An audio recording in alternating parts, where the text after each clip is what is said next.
It's a great day in SimWorld, everybody. Good morning and welcome to SimWorld Today. I'm B-Ron. Alongside me for the morning, my co-host Yells. Good morning, happy Friday. Happy Friday. Happy Friday indeed. That's all there is Your to it. It's favorite a good day. day of the week besides Monday. It's yours? You're saying that's yours, B-Ron? It's yours. Oh, It's yeah. yours. My Yeah. second favorite day of the week is Thursday. It's the prelude, the anticipation for Friday. Yeah. Okay. Well, all right. Look, that's fair. That's fair. Well, look, we had a great night of SimWorld prep action as always. Let's start by going through some of it, shall we? Best the Best Coast Ballers went on the road to play Bad Boys basketball, and that game was very fun. It started off very well for Bad Boys. Chopper did his thing in the first quarter. Suno Chopper went There's crazy in the first quarter. He really had did 18 two. points in the first quarter, Yep, B-Ron. yep. I was gonna say, yeah, those were two of his first 18 points there, and you see Bad Boys continuing to stay in the game and take the lead there on that layup. And back to those there in the third quarter. More Suno. Champa getting blocked, but staying with the play, passing it out to the corner. He was a god in the first quarter and through the first three quarters. The second half, though, B-Ron. That second half. Second half was a problem, and there's big shot Bog really kind of sealing the deal there, giving them the lead, and Best Coast was not able to quite finish the game down the stretch there, as they would end up losing that one. Final score, and that one was 73-69, and Bad Boys, they pulled away there at the end. But the real talk of that was towards the end. Champa, he looked good in the first quarter and the first half really, and they seemed to go away from him in that second half, especially in the fourth quarter down the stretch too. So did Best Coast give them that game, or by failing to execute and go through Champa, or did the Bad Boys just play better down the stretch to really push themselves to victory, in your opinion? Well, B-Ron, that's another one of those things. A lot of times we look for the black and white, but there's gray. Both Yeah. things can be true at the same time, and I was I'm hoping going you to were say gonna that's say what I was gonna happened. say the same thing. But I am going to lean. I'm going to lean to BCB. Why? Why? I saw Yeah. multiple occasions where Heaven Johnson had the ball, and he just did not give Suno Chopper the ball in the mismatch. I saw other instances where Arlo Cook playing some hero ball down the stretch. This man had 18 points in the first quarter, 26 points at the half.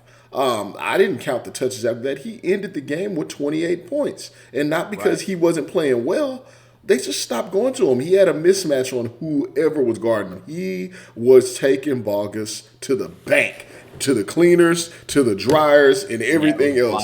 wild. Trapper Die, shout out Trapper Die, played really good defense. That man does a little bit of everything. He was hustling. He worked it out. He got in a little bit of a confrontation during the match, during the game. He did admirably, but Suno Chopper worked on him too, and Suno was in the paint. He was doing it from the perimeter. My man was rolling. They didn't get him the ball. I want to make sure that I emphasize that because that was the problem. But I'm not going to take anything away from Bad Boys basketball. I've been a fan of them since early in the season. Before the season started, I said look out for them because they're going to play scrappy. Big Shot Bog hit some big shots like he does late in Yeah. games. You can watch what he does early in the game all you want, but late in the game, he gets it done. And Bo Pagnotti, shout out to the Pagnotti posse. Man, he came on strong in the second half. Did. Ended with 23 points, leading the team off the bench. My man Marsh wants to say that he's not a scorer. You're out of your mind, Marsh. You're out of your mind. The dude is a scorer. That's what he does. He's not a facilitator. He's a scorer. And he went out and he did that. And then Trapper Die, Malcolm Chamberlain. Those dudes get dirty. I mean, down and dirty. We know what Owen Pride could do because we heard about Yep. what happened with him in Phenom last season. Yes. Yes. Yes. Absolutely. But Malcolm Chamberlain, 4 big blocks, some really big rebounds. There's no stat for contested shots and changing shots, which he did a lot of. And Trapper Die was just really scrapping, getting the boards out there. So I would say all Right. those 50-50 plays in the second half, the 50-50 plays went to Bad Boys basketball. You couple that with Suno Chopper not getting the ball anymore, DJ Davis struggling. And nobody else really scoring outside of Willerich Krause in the second half. 73-69 sounds about right.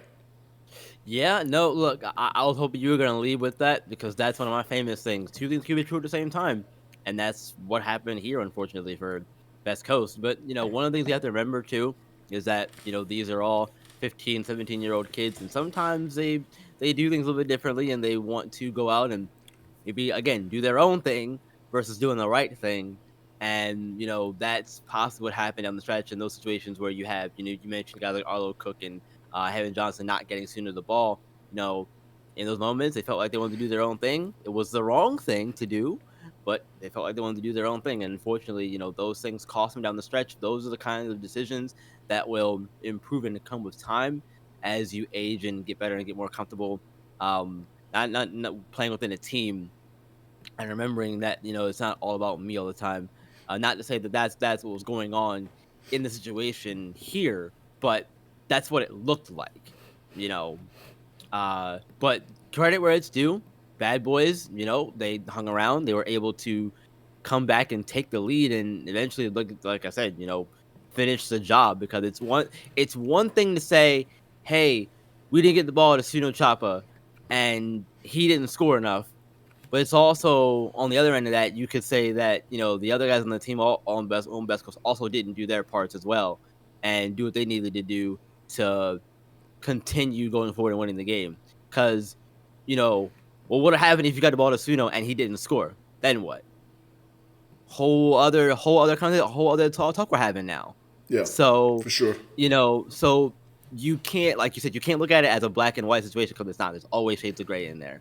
Yeah, Always shades of gray. and Suno, he did his thing. He did his He thing. did. 28 points, 9 boards, 6 assists, 3 blocks. He didn't sell popcorn. He didn't sell any popcorn. Other than that, I mean, he did everything that needed to be done. So you ride that horse so that horse can't be ridden anymore. On the other end of that, B-Ron, wake up, I, wake up, man. I don't know what's going on, man. I will say excellent quote there. I don't want anybody to lose sight of that. I'm writing that down in my quote book. You know how I love quotes. Man, hey, a lot of times people want to do their own thing instead of the right thing, and it leads to the wrong thing. Oh, I'm writing it down. That's good stuff. Unintentional. I like that. I That's like good that. stuff. You look. I used my one up for the day early in the morning. For sure. Well, look, let's keep it moving, shall we? SimWorld Europe played Asian Hoopers last night, and that was unfortunately a drubbing. You see Andre Ivanov there getting that mid-range jumper to go. He impressed me. This was our first time seeing SimWorld Europe on SimWorld TV, and from what we saw on ESPN2, it's kind of carried over. Here, that was really good. There's Corey Yams fighting and getting a rebound and going back up with it, getting points of his own here in the third quarter with the clock winding down here. Almighty Soul Woo. trying to go with the spinning jumper, And but he did his thing. into something else. He was did. hooping. He did, and here's the fourth quarter. One of my favorite plays of the game. Ivanov and Merka hooking up for the lob. Alley-oop finish there. SimWorld Europe would finish this game with the win, 70-52 in yells. Like the headline says, is it time to say it? Is SimWorld Europe the best team in that intercontinental region? That's easy. Yeah.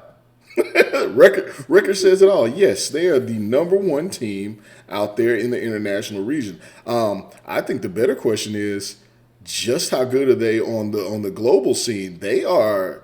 Look, man, they have Andre Ivanov. He showed it. That last package said it all. So let's just walk through it. They have a kid. What is he? 7 foot, 7'2", whatever it is. He's big, and it's legitimate. He's legitimately big. He is legitimately skilled. Yeah. Ivanov's a monster.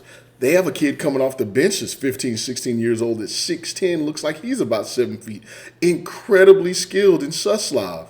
And then as you saw in that last clip, the pick and roll with him and Ty Murder Merker, he is running the pick and roll like to pro levels, right? Obviously, I'm not calling him a pro point guard. I'm not calling these guys pros yet. But what I'm saying is, it's incredibly efficient. It's the best pick and roll in all of SimWorld Prep by far. And if they ended up on the same squad and played in SimWorld Hoops somehow, it would be hard to defend.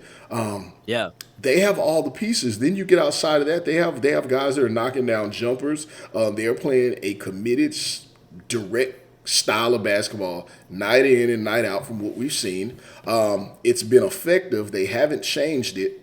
But most importantly, it goes hand in hand. They haven't changed their scheme, but their scheme is incredibly effective. Last night, I think it says more about Europe than it does H-Town. I saw H-Town getting beat. It looked like they gave up and quit playing. Probably somewhere around the second quarter, they got a little burst of energy in the third. But there's no reason that Suslav and Ivanov, and they were getting beat on the pick and roll repeatedly. There's no reason that should have happened, and I'm gonna go ahead and say that. But outside of that, Europe is tough. They just look like they're a really good team. I'm wondering, outside of that one loss, I'm not saying they're going undefeated, but they're going to be a tough L for any team to match up against. Who else has 2 7-footers that skilled? If you stop one, then they can just insert the other or play them at the same time, and they beat you on the boards. If you somehow stop them both and they're both off, then they just go to their de facto pick and roll. What are you doing when you have Ty Merker, who can knock it down, is making great decisions off that pick and roll? He's one of the league leaders, if not the league leader in assists right now. And then you have guys that catch it off the pick and roll that are that good. What do you do? Right, exactly. Yeah, what do you do? It's so tough. And that's the thing, too. At this level, when you have it, it's rare to have, 1 7-foot kid at this level, but 2 on the same team. Yeah, no, that's wow. And they can play. They're playing as well as they are, too. That's such a tough combination to stop. And not many teams in SimWorld Prep have that caliber of player to really defend those 2 really well. That's just not something that most of these teams have. And, for the past couple seasons here at SimWorld Prep, we've seen SimWorld Europe, come out, and they've looked good in spots, but we haven't seen them look this good before. So this is surprising and new to those who've been covering the league for the past 3 seasons, going into our 3rd season now. Let me say this, B-Ron. I want to say this because international squad or not, Europe or not, like I don't want to confine any team to what they are. Each of these teams, let's get this straight. Prep ball, the teams are the makeup of the teams and the quality and how good they are each season. The parity is going to be great from season to season. You may win the championship one season. You may be a bottom dweller next season. And the reason I say that, and it's one of the reasons why Europe is looking so good to me. Let's not front. Let's not have any lies here this morning.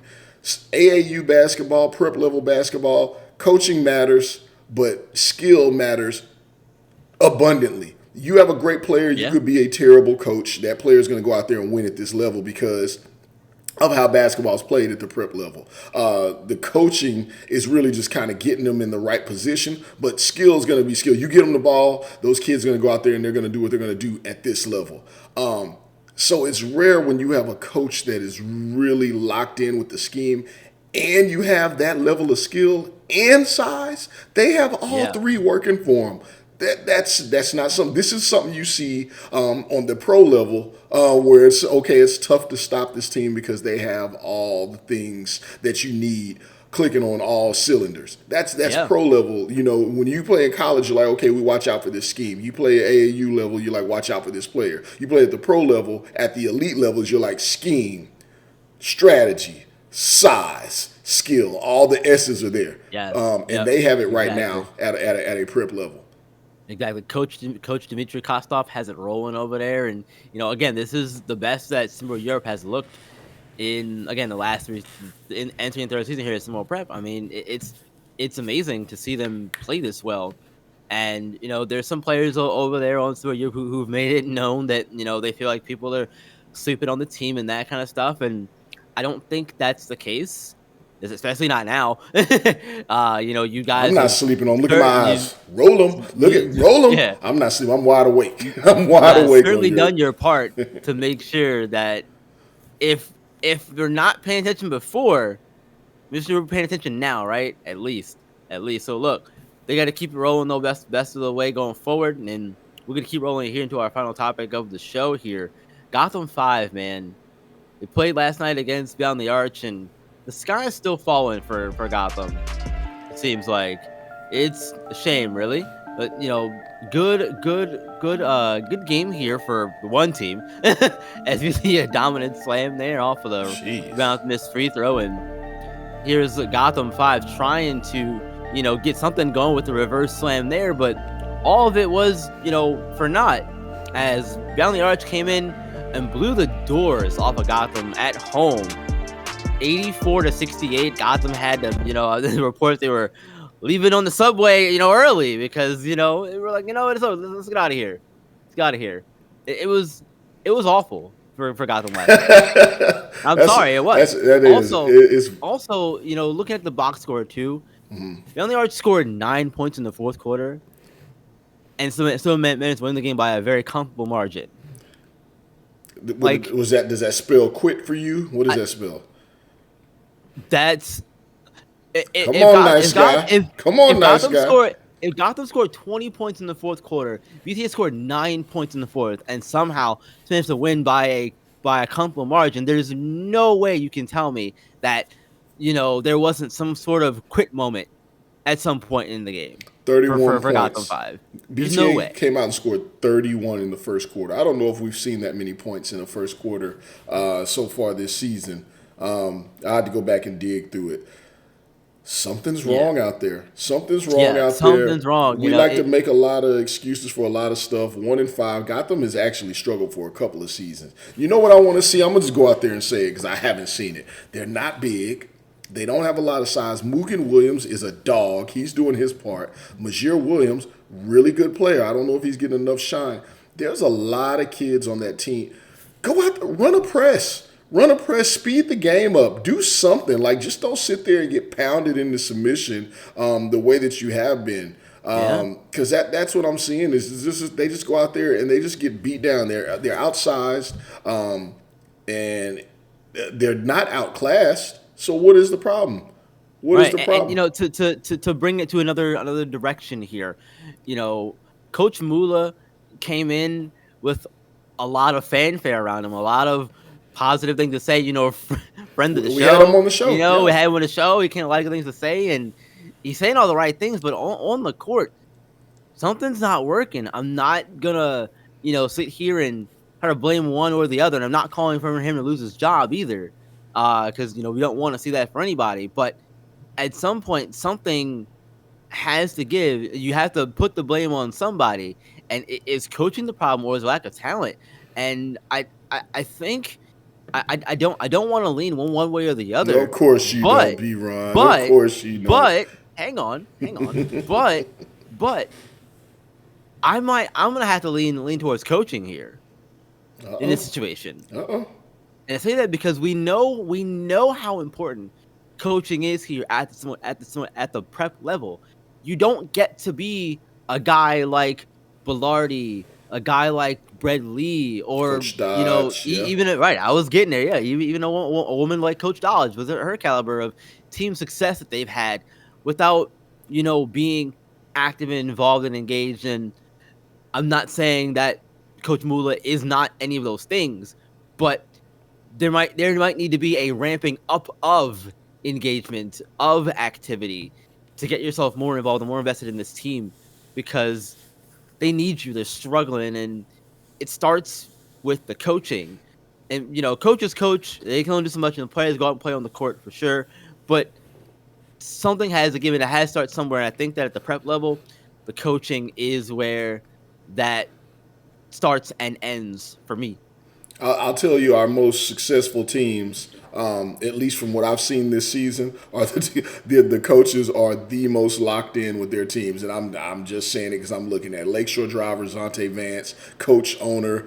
He's got a lot of other things that he Yeah. does. A successful businessman, what have you, but he's locked in with that team routinely. Coach Dodge locked in with that squad. Beast of the East, same thing. Coach Heesh out there, shout out to Coach Heesh. Coach Heesh came in talking that talk, and it stood by Yeah. it. His whole team checked into all of the streams. Whole team is locked in. Engagement's high. You can see it on the Hmm. court. Cascadia for sure. We Absolutely. hear about how close that team is. Heartland Zombie Stars, same deal. SimWorld Europe and Atlantis. Every one of them have the same traits. Showtime, let me not leave them out. Super locked in teams. Could that be the deal?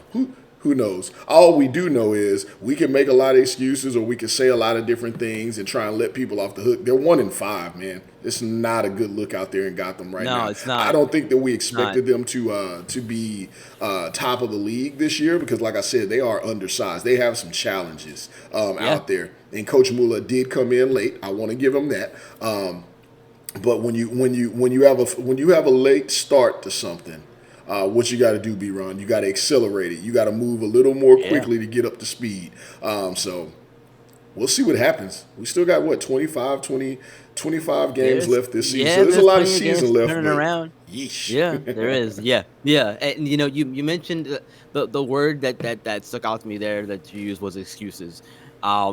I personally don't believe in excuses. No such thing as an I do. excuse. But here's the thing, though.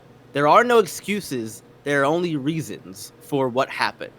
Some people will look at an excuse, quote unquote, and say, "Oh, that's an excuse." But no, no, no. There's a reason for that. That's a reason. If you ask me why something happened and I tell you why it happened and you say it's an excuse, no. I gave you a reason. Don't ask me the question then. If you're gonna say it's an excuse, it's a reason for why it's happening. And the reason why Gotham is falling and failing at this point of the season, in my opinion, like I said, is because of the coach. You can use the excuse of he got here, late after Reserve didn't have a chance to build a team, that kind of thing. Sure, but that's not that's not that is only part of the problem. Is that his issue? No, unfortunately, that's he didn't have any part in it. But the reason why is because the coach is not doing what he's supposed to do. Maybe he's spending a little more time doing other things that he should be doing. In the game. I don't Put know. put a bow I on don't it. Put a know. bow on it, B I'm Run. just saying. Yeah. Producers in our ear. We hear you there. Yeah, Uh oh. Uh oh. I'm sorry. I'm Uh sorry. oh. Got a little heat this morning. Somebody got B Run Choosing rolling this violence this morning. morning, man. I Well, guess. look, hey, 1-5. The Boo Birds have been out in Gotham. The fans aren't having Hmm. it. We'll see what happens after that. There's still owners of these teams. The fans don't own the teams. The owners do. So maybe he'll turn it around, and we're rooting for that team in the city. The fans of that city, and the kids on that team for sure. Yeah, absolutely, absolutely. All right, I'm done wrapping it up here. Thank you guys for tuning into SimWorld today. This is our last show of the year. Matter of fact, Oh, we'll be back for we'll see you in 2024. Gotta make the dad joke. And remember, guys, hit that like button, subscribe to the channel. We have SimWorld TV action later on this evening at 8 o'clock. got Heartland taking ESPN on coming on now. Lakeshore Drive, and ESPN2 coming up in about an hour after the show goes live. So tune in to that. It'll be ATL is taking on Lone Star and the L's. It's Friday. Outro time, man. Take it away, my friend. Uh oh. Uh oh. You know the rules, man. All You right. know the drill. It's Friday. It's the last day of the year, or the last SimWorld TV day. SimWorld Today day of the year. Oh man, that's a tongue twister. Y'all gonna go out there and make your resolutions. Some of you don't make resolutions. All of it is just we just finished talking about excuses. Don't make that resolution just to make it some words you said and then another broken promise that leads to you not getting where you need to. Don't not make the resolution and so that you don't have to have that L in the background. What you do is you make your words count. You make your words count. Make it happen in 2024. Whatever it is, pick one thing, and ensure that you give it all of your focus so you can knock it out the park. And if you do that, I guarantee you can do the same thing that we're doing right here on SimWorld today. And in SimWorld, you know what that is? You can see the game, then you can be the game.